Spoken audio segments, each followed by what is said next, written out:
বুঝে গেছেন এতটুকুন। এখন আসেন ভাঙ্গন। এখন কি ভাঙ্গন? এখন মুসলিম উম্মার কোর্ট থেকে এই বলটা সরে গিয়ে ওয়েস্টার্ন কান্ট্রি কোর্টে চলে গেছে। ওয়েস্টার্ন কান্ট্রি মুসলিম উম্মাকে তাদের অগ্রযাত্রা রোধ করার জন্য ওই মেথোডোলজি তিনটা, উদ্দেশ্য তিনটা, যেটা প্রথম যুগে মসজিদ করে করা হয়েছিল, সেই প্রোগ্রাম কয়টা? কি কি? কুফরান। এই যে কুফর, সেই কুফরকে পৃথিবীর রন্ধ্রে রন্ধ্রে পৌঁছিয়ে দেওয়া। কখনো ওয়েস্টার্নাইজেশন। কিছুদিন পরে আবার একটা জায়গায় যেতে হবে, বেশি নাম নিতে পারতেছি না, কারণ আমি জানি 1 ঘন্টা বসায় রেখে এগুলা জিজ্ঞেস করা হবে। বুঝতে পেরেছেন? তা আপনারা ক্লিপ করার সময় সাবধানে ক্লিপ করবেন, আমি যেন দুঃখে পড়ে না যাই। ওয়েস্টার্নাইজেশন বলি, পশ্চিমা।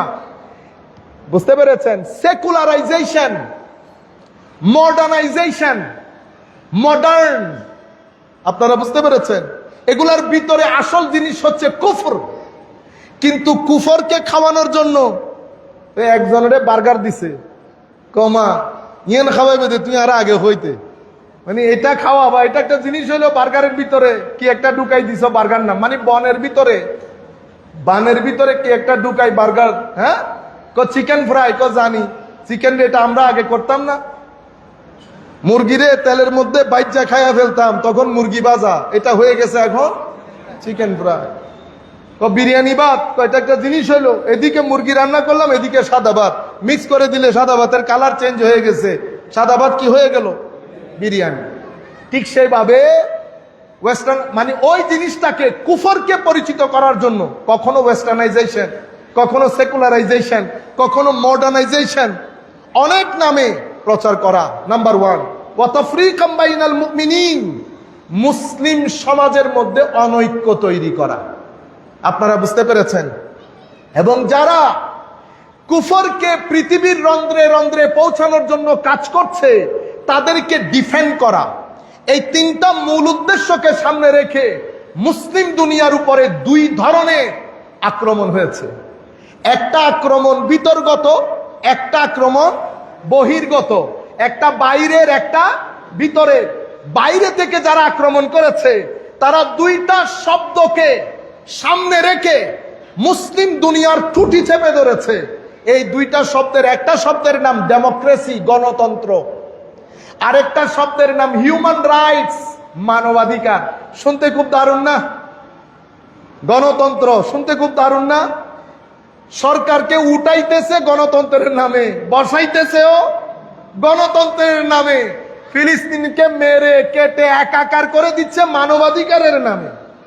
তাহলে আপনারা বুঝতে পারতেছেন তো, আমি ডিটেলসে বলতে পারতেছি না ওই ঘটনার কারণে, কিছুদিন পরে যেতে হবে। এতটুকুন বুঝে নেন, গণতন্ত্র এবং মানবাধিকার এই 2টা হচ্ছে মূল শব্দ। আর বিতর্কতভাবে যারা মুসলিম দুনিয়ার অনৈক্য সৃষ্টির পেছনে মুসলমান হিসেবে আমাদের ভাই যারা কাজ করছে, তাদেরকে 2টি শব্দ দেওয়া হয়েছে। একটা শব্দের নাম শিরক, আর একটা শব্দের নাম বেদাত। আপনারা বুঝতে পেরেছেন? ক্ষণে ক্ষণে মুসলমানকে মুশরিক বলা, যে কোনো কাজকে বেদাত বলা। রবিউল আউয়াল বেদাত, শবে বরাত বেদাত, ইসালে সওয়াব বেদাত, লাইলাতুল মেরাজ বেদাত, তারাবি পড়া বেদাত, 20 রাকাত তারাবি বেদাত। মুসলিম দুনিয়া গত 700, 800, 900 বছর পর্যন্ত যেই কাজগুলা করে আসতেছে, প্রত্যেক শব্দের মূলে, যেটার মাধ্যমে মুসলমানের ঐক্য রচনা হয়েছে, সেটার মূলে আঘাত করে অনৈক্য তৈরি করা, অনৈক্য তৈরি করা।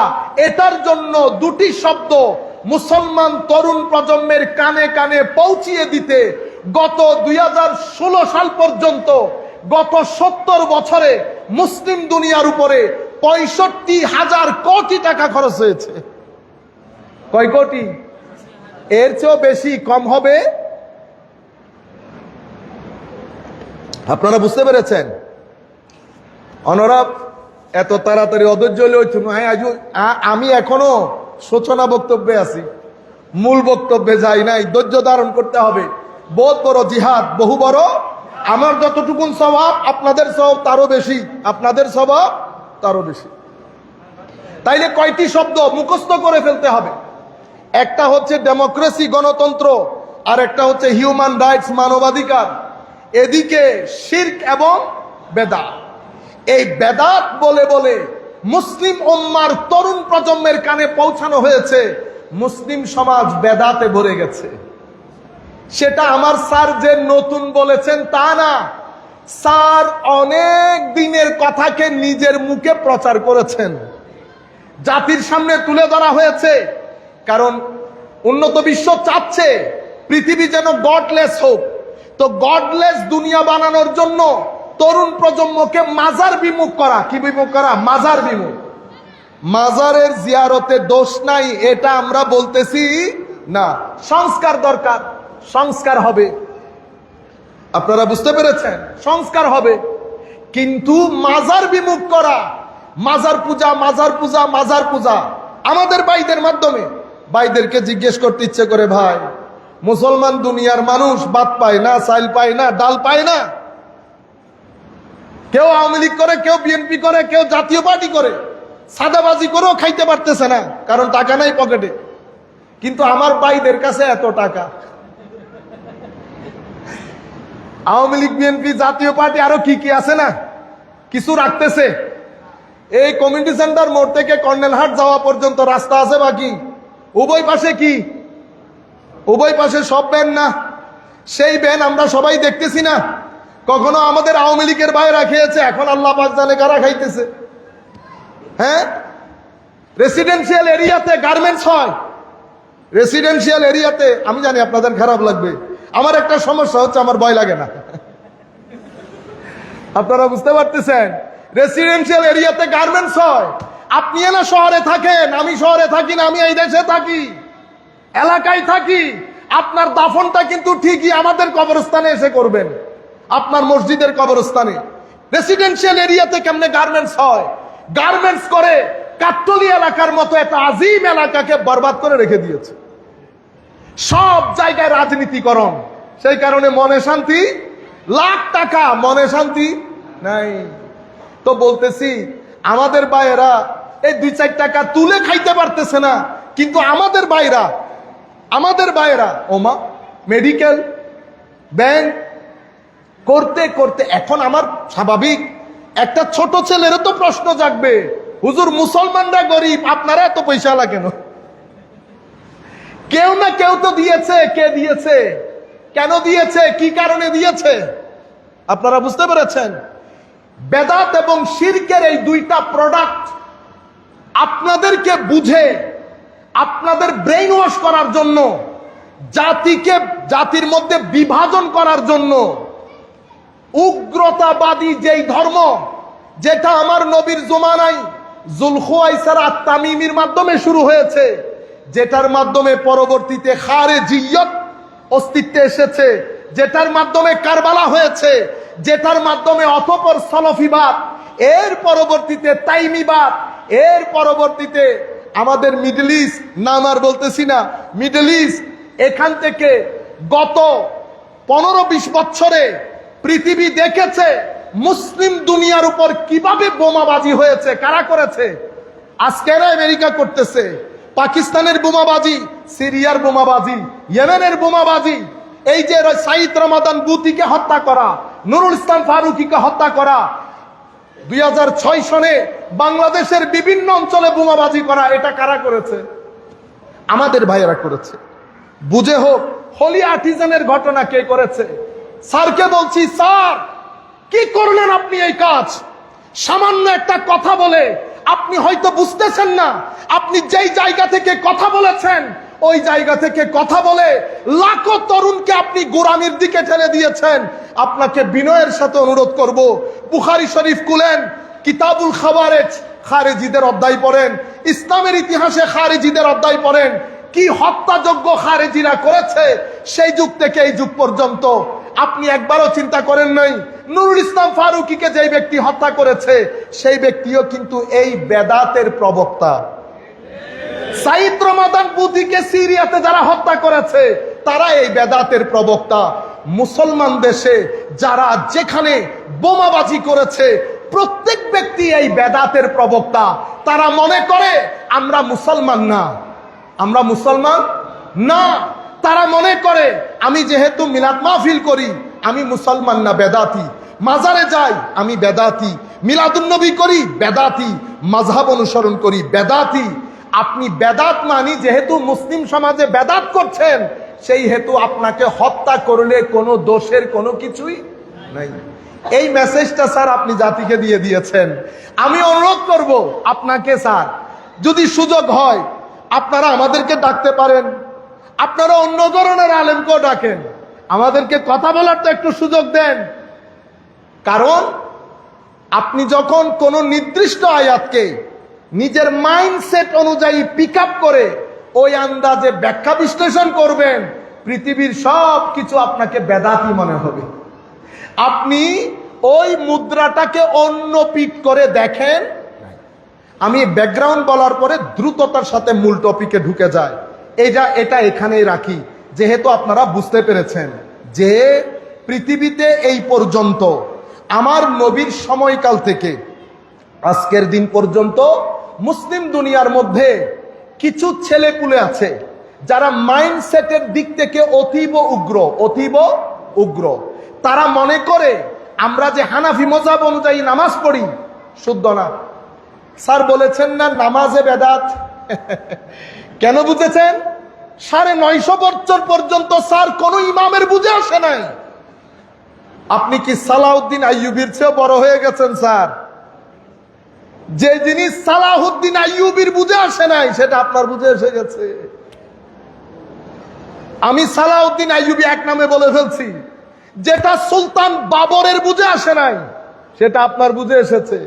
আপনি আমাকে বলেন গত 900-1000 বছরে মুসলিম দুনিয়ার সেই কোন সিফা সালার আর্মি প্রধান যিনি মাযহাবকে বেদাত মনে করতেন, তরিকত তাসাউফকে বেদাত মনে করতেন? আমি আপনাকে স্মরণ করিয়ে দেই, সালাহুদ্দিন আইয়ুবী যেই সমস্ত সৈন্য অ্যাডভাইজার নিয়ে মুসলমান দুনিয়াকে আবার মসজিদে আকসা ফেরত দিয়েছেন, সেই উপদেষ্টা এবং সৈন্যদের ম্যাক্সিমাম হযরতে শেখ পীর মীর মহিউদ্দিন আব্দুল কাদের জিলানীর খলিফা এবং মুরিদিন ছিল। সেই জন্য পৃথিবী মনে করে মসজিদে আকসা ফেরত দেওয়ার ক্ষেত্রে বাহুবলের চেয়ে অন্তরের রুহানি বল বেশি ইউজ হয়েছে। সেই রুহানি বলের পেছনে দাঁড়িয়েছিলেন শেখ মহিউদ্দিন আব্দুল কাদের আল জিলানী রাদিয়াল্লাহু তাআলা আনহু। অতঃপর আমি আর এই বক্তব্য এখান পর্যন্ত না গিয়ে সরাসরি মূল কনসেপ্টে চলে আসি। সম্মানিত উপস্থিতি, এই শব্দটা বেদাত হয়েছে বলি না, আমি খুব সংক্ষিপ্ত আকারে দ্রুততার সাথে চলে যাই। প্রথমে বেদাত বলে কাকে? বেদাতের একটা শাব্দিক অর্থ আছে না? তো শাব্দিক দিক থেকে বেদাত হচ্ছে নতুন একটা জিনিস। আপনাদের বোঝার জন্য আমি একাডেমিক যারা শুনতেছেন তাদেরকে বলছি, এখানে অনেক কথা আমি সাধারণ মানুষ বোঝার জন্য বলছি।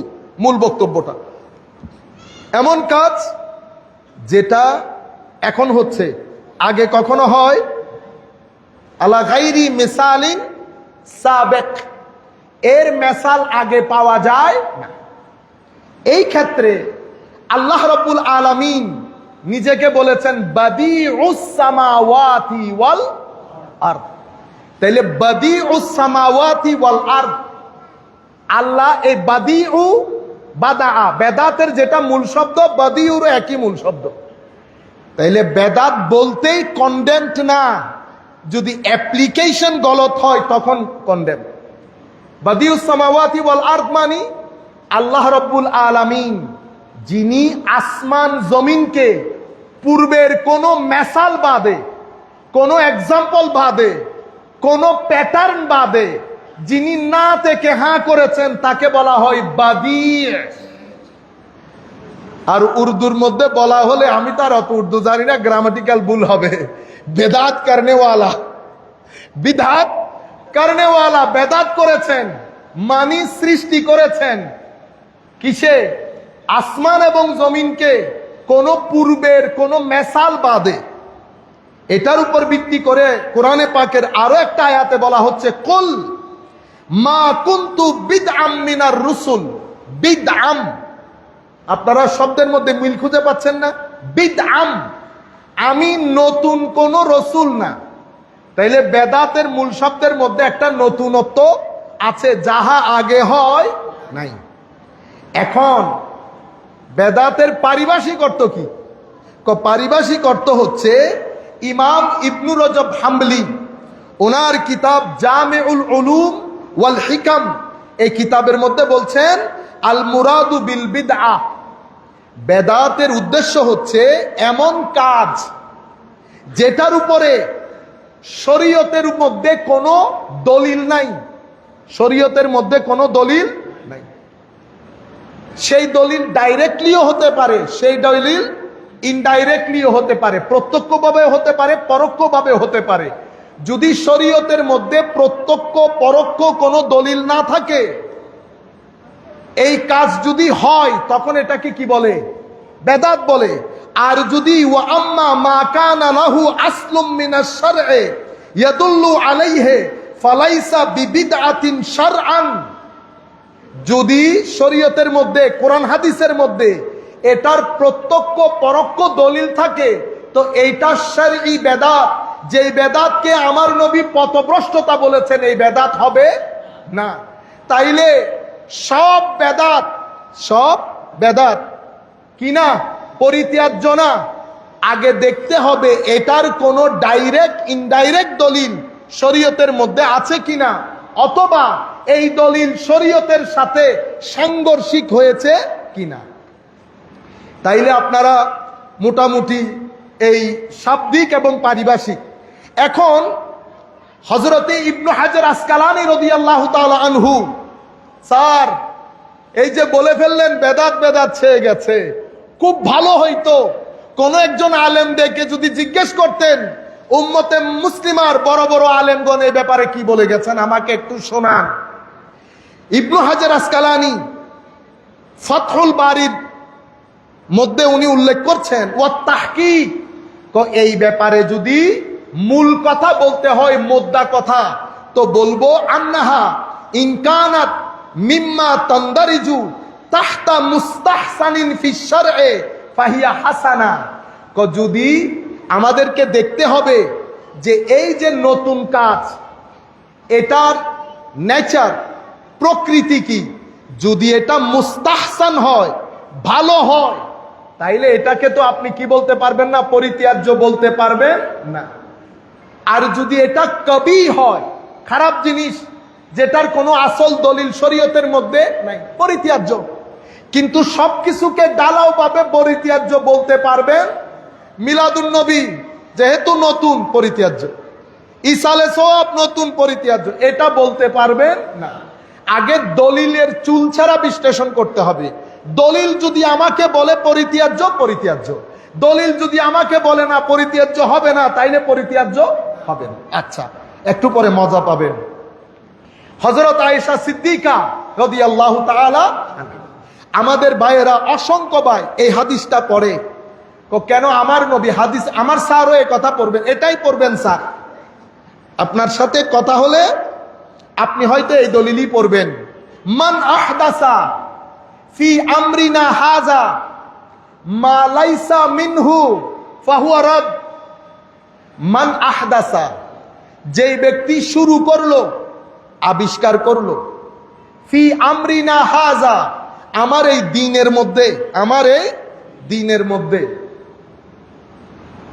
মা লাইসা মিনহু।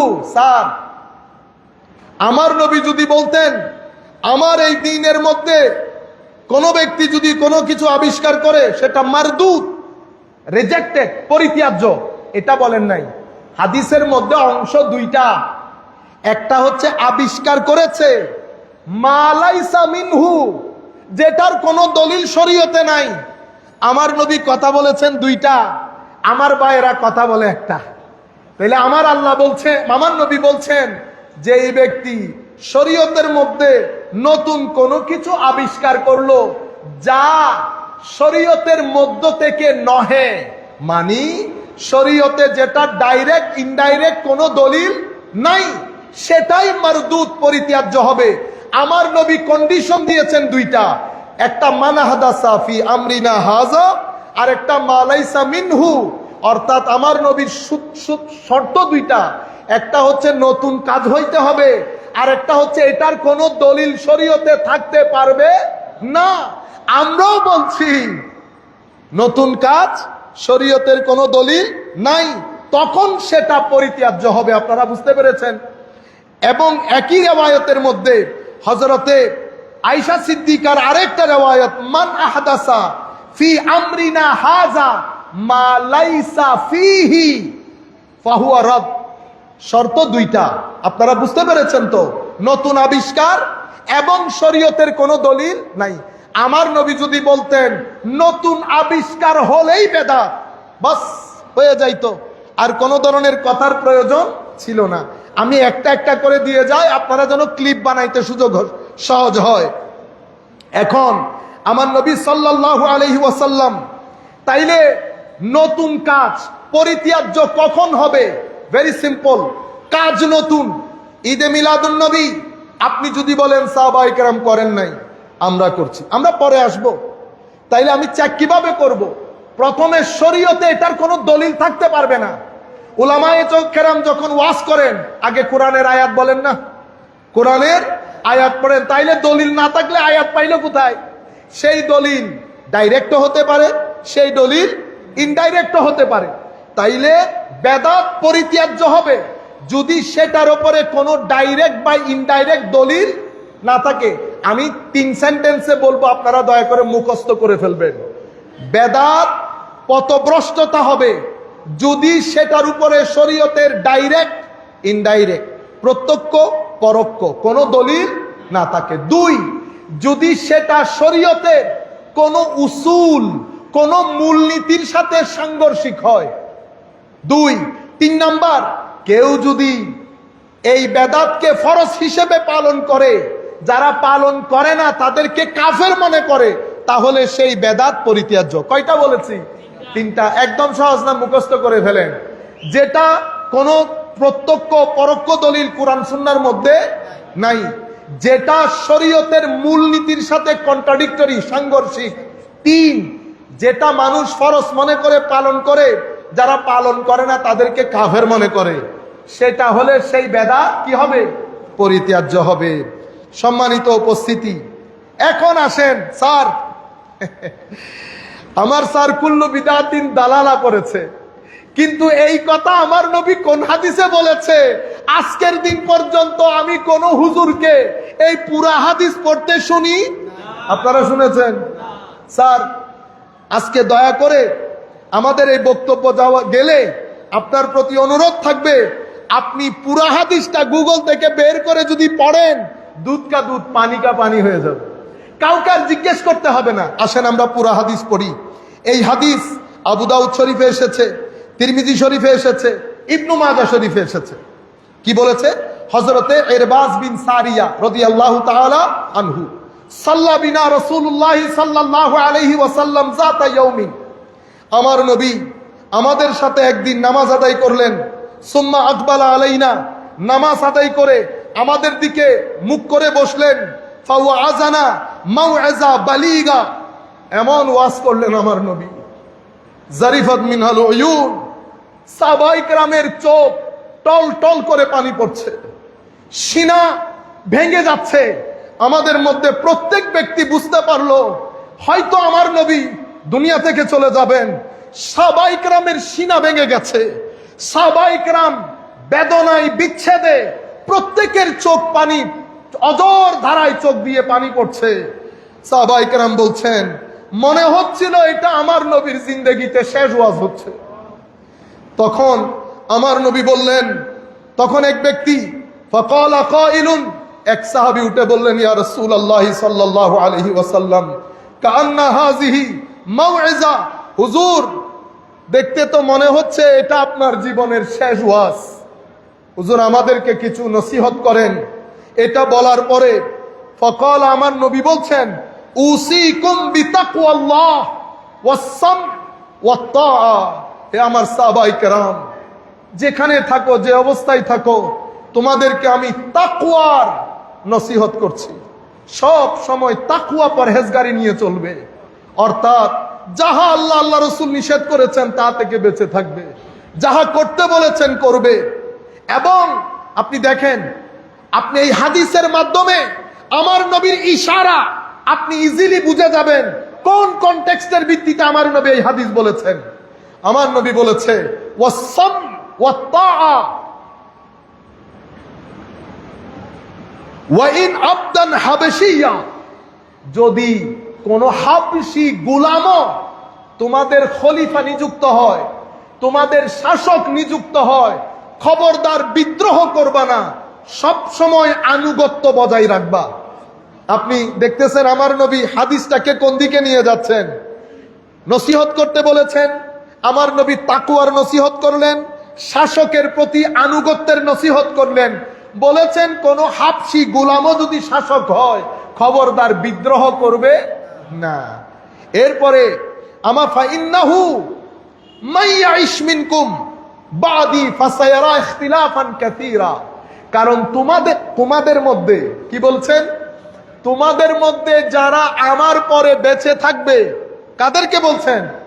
সাহাবায়ে কেরামকে। তোমাদের মধ্যে যারা আমার পরে বেঁচে থাকবে তারা অনেক ইখতিলাফ দেখতে পাবে। কি দেখতে পাবে? অনেক ইখতিলাফ।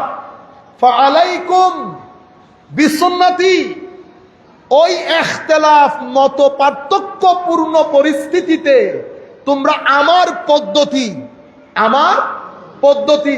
আমার সুন্নাহ এবং আমার খুলাফায়ে রাশেদার পদ্ধতি, সুন্নাহকে আঁকড়ে ধরবে। খবরদার, ওয়া সুন্নাতিল খুলাফাইল মাহদিয়িন আর রাশিদিন তামাসসাকু বিহা, এবং অর্থাৎ শক্ত করে ধরবে, এখান থেকে বিচ্যুত হবে না। খবরদার, ওয়া ইয়াকুম ওয়া মুহদাসাত আল উমুর, আমি নতুন নতুন সৃষ্ট ঘটনা থেকে বেঁচে থাকতে তোমাদেরকে তাগাদা দিচ্ছি। নতুন নতুন সৃষ্ট ঘটনা থেকে বেঁচে থাকতে তোমাদেরকে তাগাদা দিচ্ছি। ফাইন্না কুল্লা মুহদাসাতিন বিদআ, মনে রাখবা প্রত্যেক নতুন ঘটনা বেদাত হবে। ওয়া কুল্লু বিদআতিন দালালা, এবং সমস্ত বেদাত পথভ্রষ্টতার দিকে নিয়ে যাবে। আপনারা বলেন তো আমার নবী এখানে কি বুঝাতে চেয়েছেন? শাসকের কথা এসেছে, বলেছে তোমরা আমার পরে থাকলে অনেক ইখতিলাফ হবে, অনেক ইখতিলাফ হবে।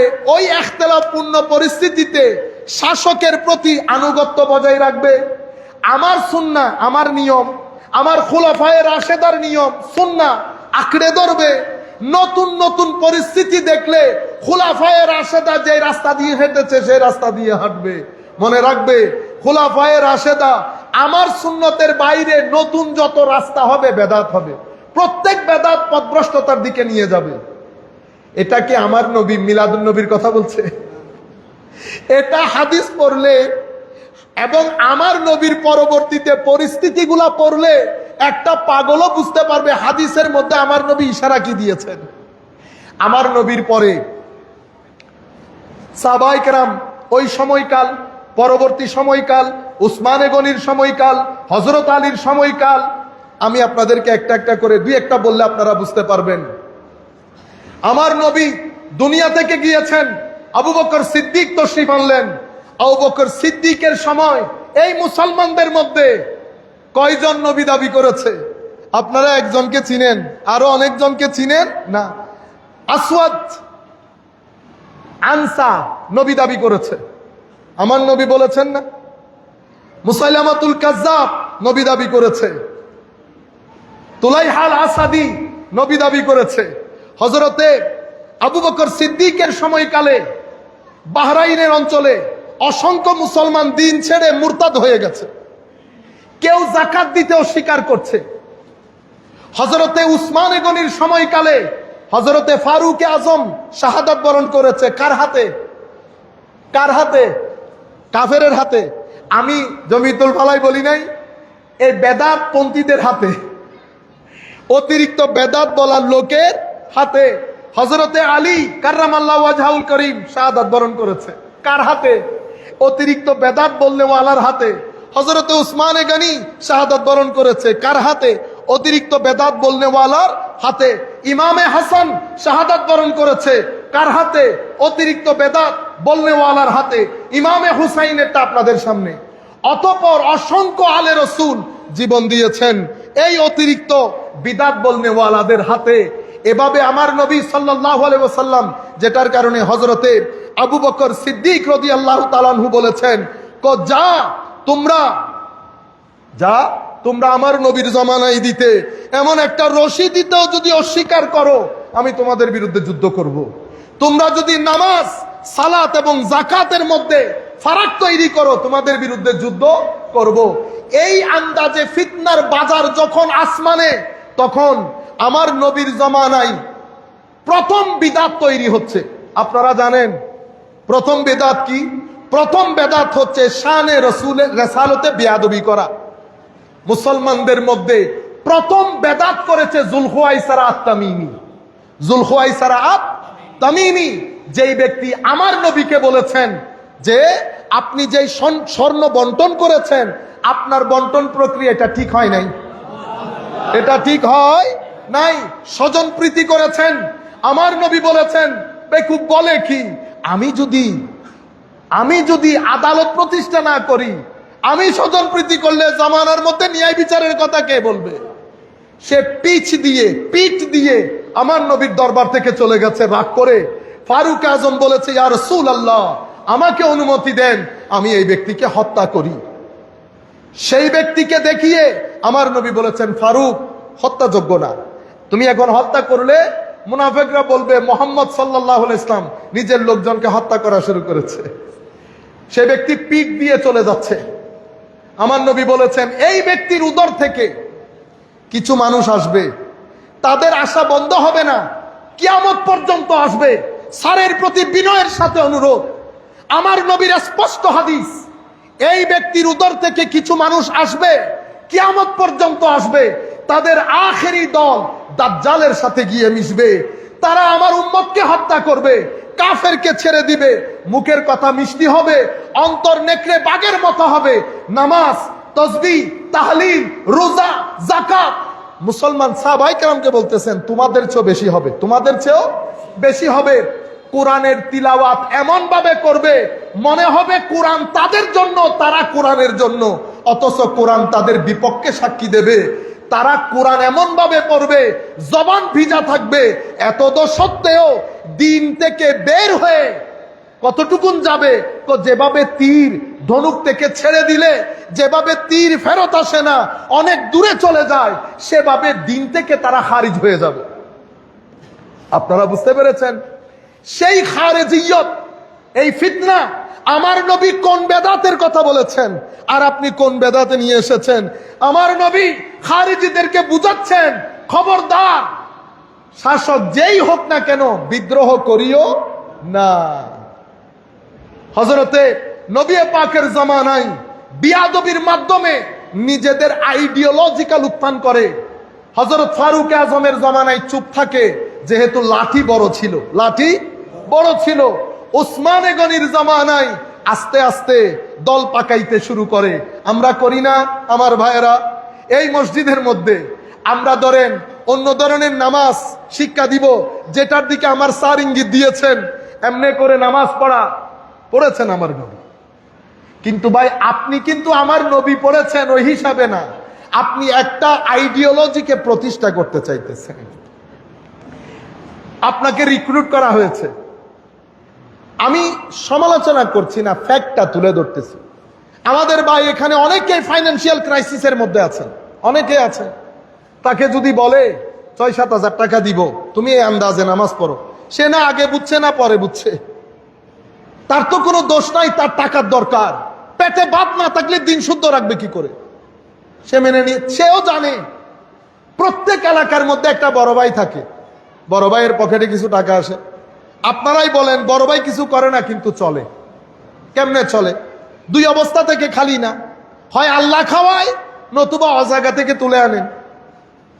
দুইটা থেকে তো তৃতীয় পন্থা কোনো কিছুই নাই। তখন উনি এলাকার মধ্যে ফিতনাগুলা কিভাবে সৃষ্টি করেন, যেই মসজিদের মধ্যে দাপট বেশি সেই মসজিদে 2 জন মুসল্লি 3 জন মুসল্লিকে হাত করে রুটি আর সনাবুট পেঁয়াজু খাওয়াইয়া। বুঝতে পেরেছে? খেয়েছে। প্রথমে ধাক্কা মারে, যদি ইমাম শক্ত হয় ইমাম, খতিব শক্ত হলে খতিব। এখান থেকে আমি কালকে জুমাই বলবো, আজকের বক্তব্য এখান পর্যন্ত শেষ, যেহেতু মূল টপিক থেকে সরে যাচ্ছে। এখান থেকে কালকে বলবো। এভাবে উম্মতে মুসলিমার মধ্যে গত 1100 বছর পর্যন্ত উম্মত মাযহাব অনুসরণ করেছে। ফতোয়া এসেছে বেদাত উম্মতের মধ্যে দ্বৈততা তৈরির জন্য। 1100 বছর পর্যন্ত উম্মতের সমস্ত উলামা কোনো না কোনো একজন তরিকতের ইমামের সাথে যুক্ত। সেটা ইমামে আজম হলেও যুক্ত, সেটা ইমামে আজম হলেও যুক্ত। সেই যুগ থেকে এই যুগ পৃথিবীর হেন কোনো আলেম নাই যার কোনো তরিকতের ইমাম নাই, যার কোনো তরিকতের শিক্ষক নাই। আজকের দুনিয়া পর্যন্ত, সেটা আলী জুমা হোক, সেটা হযরতে শেখ সাইদ রমাদান বুতি হোক, শাইখুল ইসলাম ডক্টর তাহেরুল কাদরি হোক, যেই ব্যক্তি হোক না কেন, একজন ইমাম আছেন পিছনে। বলে দেওয়া হলো তরিকত তাসাউফ বেদাত, তরিকত তাসাউফ বেদাত। মূল ফতোয়া দিয়েছে বাইরে থেকে। তাইলে মাযহাব বেদাত, তরিকত তাসাউফ বেদাত। এবং আমরা কে? আমরা মুসলমান, আমাদের অন্য কোনো পরিচয় নাই। আল্লাহ রাব্বুল আলামিন আমাদের পরিচয় দিয়েছেন ওয়াসাম্মাকুম মুসলিমিন, আমরা মুসলমান। আমরাও জানি আমরা মুসলমান। আপনারা বুঝতে পেরেছেন? আমরা মুসলমান। এখন আমাদের তানভীর আজারি সাহেব যদি বলে এয়ারপোর্টের মধ্যে যে আপনি কোন জায়গার, বাংলাদেশ এয়ারপোর্টে, ঢাকা এয়ারপোর্টে, সে যদি বলে আমি কোন, আমি বাংলাদেশের, বাংলাদেশ, আমরা বাংলাদেশে আছি তো এখন, আপনি কোন জায়গার? আমি কোন জায়গা মানি না, এদেশ বাংলাদেশ, এখানে কোনো চিটাং থাকবে না, ঢাকা থাকবে না, সিলেট থাকবে না, শুধু বাংলাদেশ। বেরোতে পারবে আর কোন জায়গায় নিয়ে যাবে? 2 জায়গার খালি না, হয় পাবনা নয় জেলখানা, 2টা থেকে একটা। ও ভাই, আমি বাংলাদেশি, আমি মুসলমান, সেটা জানি, কিন্তু কোন মুসলমান সেটার ক্ষেত্রে উম্মতের পরিচয় আহলুস সুন্নাতে ওয়াল জামাত। সেই তারিখ থেকে আজকের ফর্ম ফিলআপও যখন করেন, বর্ণের মধ্যে সুন্নি লেখেন না, এটার কারণে লিখেন। সম্মানিত উপস্থিতি, তাহলে হযরতে উসমানে গনির জামানায় ইনারা আইডিওলজিক্যালি প্রতিষ্ঠিত হতে থাকে। হযরত আলীর জামানায় বিদ্রোহ ঘোষণা করে, লাখ হত্যাযজ্ঞ হয়, হযরত আলী যুদ্ধ করতে হয়েছে। আমার নবী ইশারা দিয়েছে এই বেদাতের দিকে, আর আপনি ওই বেদাতকে নিয়ে গেছেন মিলাদুন নবীর দিকে। বুকে হাত দিয়ে বলেন তো, এই হাদিস তো আমি পুরা শোনাইলাম, বুকে হাত দিয়ে বলেন এখানে কি আমার নবী মিলাদুন নবীর কথা বলতে চেয়েছে? যে হ্যাঁ, আমার সাহাবায়ে কেরাম, আমার যুগে পরবর্তীতে আমার কিছু উম্মত আসবে, একসাথে হয়ে নাত পরে পরে কান্নাকাটি করবে, আমার শান বলে কান্নাকাটি করবে, মানুষজনকে খাওয়াবে, কত খারাপ কাজ তারা করবে, তারা সবাই পথভ্রষ্ট। এই কথা বলেছেন আমার নবী।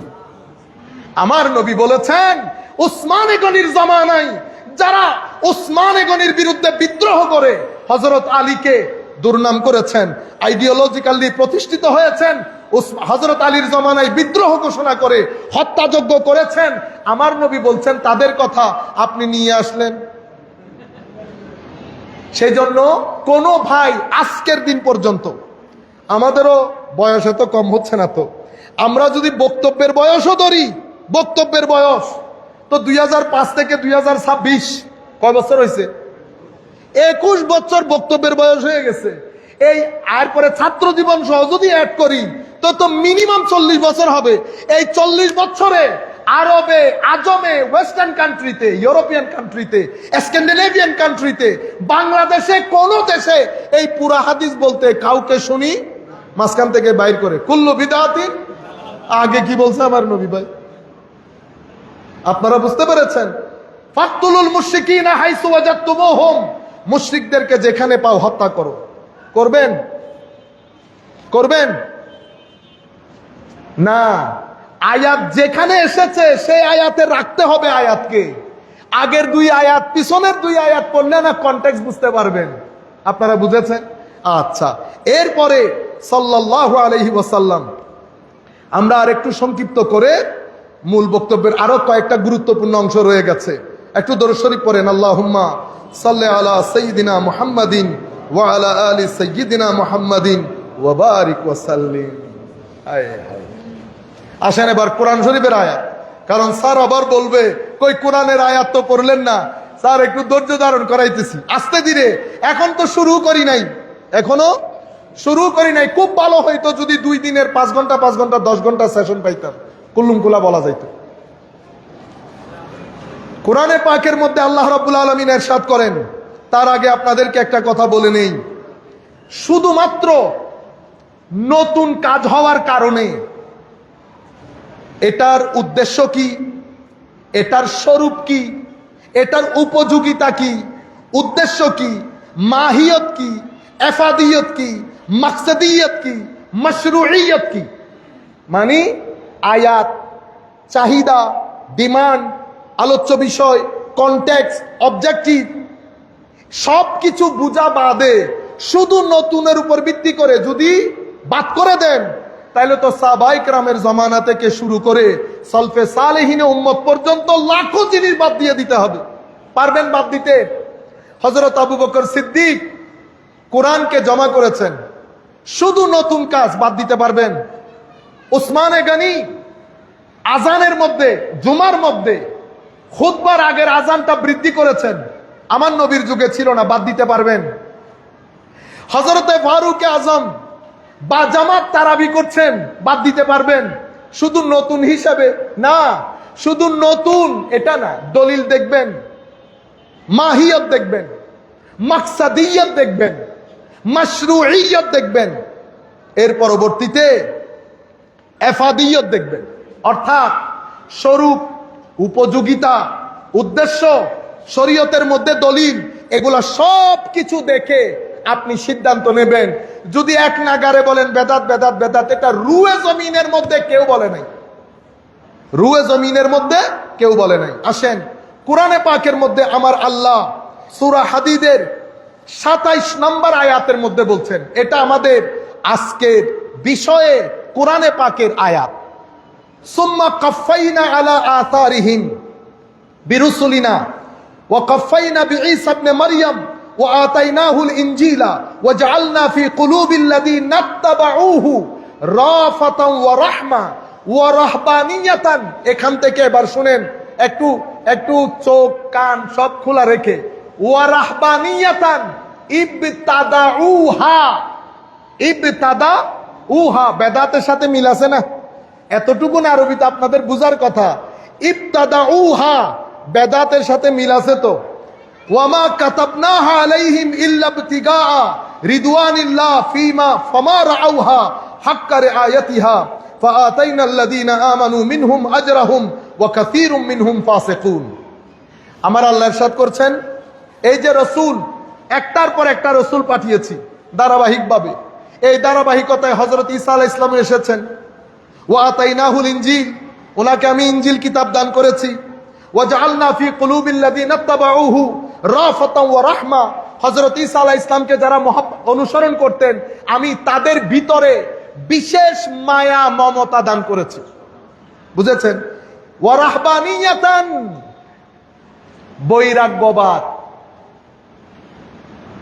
ইবতাদাউহা, এই বেদাত তারা করেছে, এই বেদাত ইবতাদাউহা, বৈরাগ্যবাদের বেদাত তারা করেছে।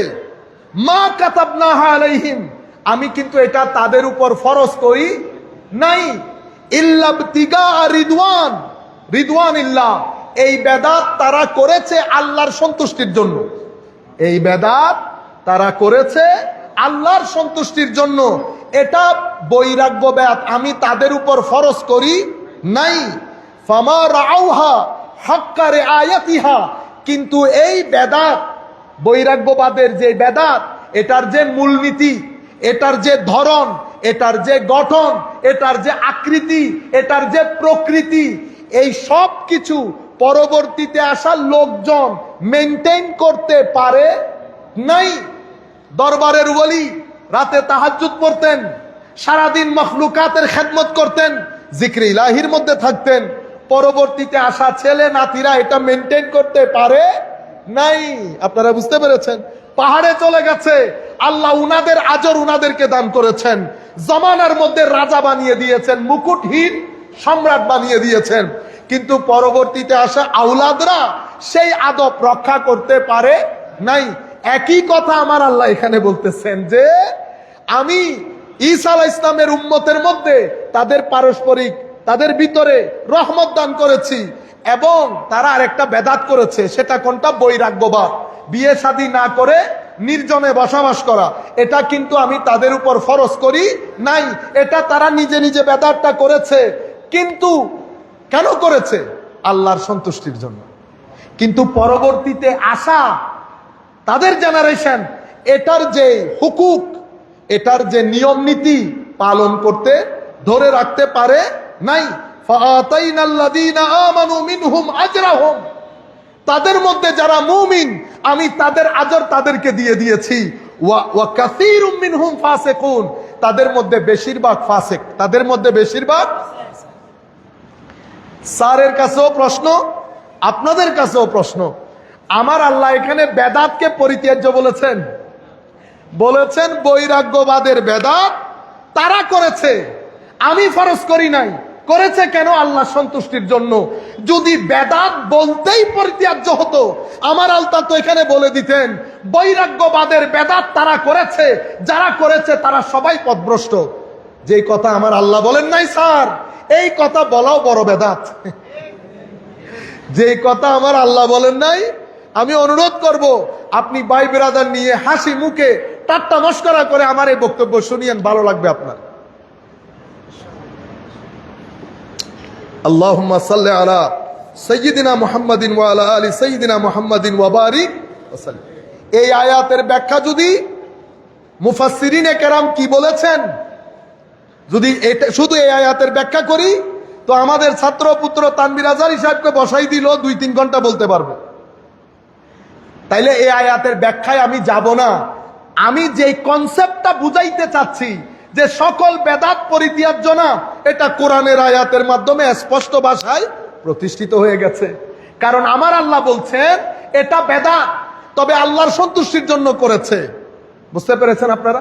পরবর্তী লোক সেই বেদাত, সেই উসুল ধরে রাখতে পারেন না, বিদায় তারা ক্ষতির সম্মুখীন হয়েছে। বিদায় এই আয়াতের তফসিরের মধ্যে আমি আর না গিয়ে এখন সরাসরি আল্লাহ তৌফিক দান করলে কয়েকটা হাদিস আপনাদের সম্মুখে তুলে ধরবো ইনশাআল্লাহ। একটু দরুদ শরীফ পড়েন। আল্লাহুম্মা সাল্লি আলা সাইয়্যিদিনা মুহাম্মাদিন ওয়া আলা আলি সাইয়্যিদিনা মুহাম্মাদিন ওয়া বারিক ওয়া সাল্লিম। তাহলে কোরআনের আয়াতের মাধ্যমে আমরা এতটুকুন বুঝতে পারলাম। আসেন সাহাবায়ে কেরামের কাজে ঢুকি। সকল বেদাত যেহেতু পথভ্রষ্টতা স্যার বলেছেন, ইংরেজিতে যখন বলেছেন শুদ্ধ বলেছেন স্যার। সমস্যা হচ্ছে এই, যদি আমাদের এখানে স্যারকে বলছি, উলামায়ে কেরামও বসা, আমাদের এখানে স্যার সনদের গুরুত্ব অসম্ভব বেশি। কিসের গুরুত্ব? সনদ। আমাদের ইসলামিক ট্র্যাডিশনের মধ্যে বলা হতো সনদি দিন, সনদি দিন। সুতরাং আপনি কার কাছ থেকে দিন নিচ্ছেন সেটার সনদ যাচাই করে নেন। সনদ মানি আমার শিক্ষককে, তার শিক্ষককে, তার শিক্ষককে। আমি যদি আকীদা পড়াই তো আকীদার ক্ষেত্রে আমার শিক্ষকের লাইন যেতে যেতে যেতে আমার নবী পর্যন্ত যেতে হবে। আপনারা বুঝতে পেরেছেন? আমি কার কাছ থেকে অনুমতি পেয়েছি, সেই কারণে আইম্মাই উম্মত, আমরা তো লক্কর জক্কর লোক, আমরা লক্কর জক্কর, সেই কারণে আমাদের উত্তর দক্ষিণ নাই, না সনদ না মতন, কোনো কিছুই নাই। কিন্তু সত্যিকার অর্থে আমরা যাদের কাছে পড়েছি সবাই সনদি লোক, সেই কারণে যা মন চাই বলতে পারে না, সনদ চেক করে নিতে হয়। এখন সনদ চেক করব দূরের কথা, আমরা এখন 2-4টা বই পড়ে, আরো ইংরেজি বই, সেদিকে না যাই, লম্বা জিনিস দূরে চলে যাবে, আপনারাও বিরক্ত হয়ে যাবেন। আসেন, আমাদের মূল প্রতিপাদ্য বিষয় ছিল সকল বেদাত, নামাজে বেদাত, দুয়াতে বেদাত, সব বেদাত। 1300, 900, 1000 বছরে আমার নবী চলে যাচ্ছেন। ইয়া রাসূলুল্লাহ, কোন নবী আসবেন না, এই দিন কারা রক্ষা করবেন? আমার নবী বলেছেন, ইন্না আল উলামা ওয়ারাসাতুল আম্বিয়া ওয়াল আম্বিয়া লাম ইওয়ারিসু দিনারান ওয়ালা দিরহামা ওয়া ইন্নামা ওয়ারাসু আল ইলম। হে আমার উম্মত, আমরা চলে যাচ্ছি, নবী রাসূল আসবে না, তবে মনে রাখবা আমার আলেমরা, আমার আলেম বলতে আবার আমরা আমাদেরকে বুঝাই, ও বড় বড় ইমামদের কথা বলেছেন। আমার আলেমরা আমার ওয়ারিস হিসেবে আমার এই দিনকে পাহারা দিবে। এখানে কোন সিংহ, কোন হরিণ তো দূরের কথা, একটা ক্ষুদ্রাতি ক্ষুদ্র পোকাকেও আমার দ্বীনের এই বাগানে যারা ঢুকতে দেবে না, তারাই আমার উম্মতের উলামা।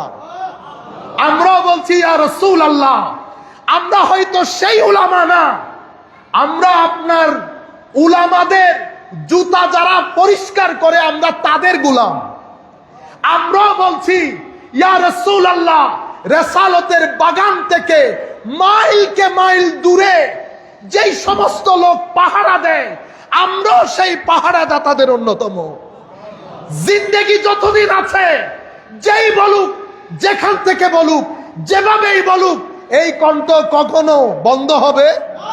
ইয়া রাসূলুল্লাহ, আপনার দয়া যদি শামিলে হাল থাকে, ইনশাআল্লাহ আপনার ফুয়ুজ ও বারাকাত নিয়ে, আপনার ওলিদের ফুয়ুজ ও বারাকাত নিয়ে, আপনার সদয় দৃষ্টি থাকলে উম্মতের আলেমগণ, যদিও সংখ্যায়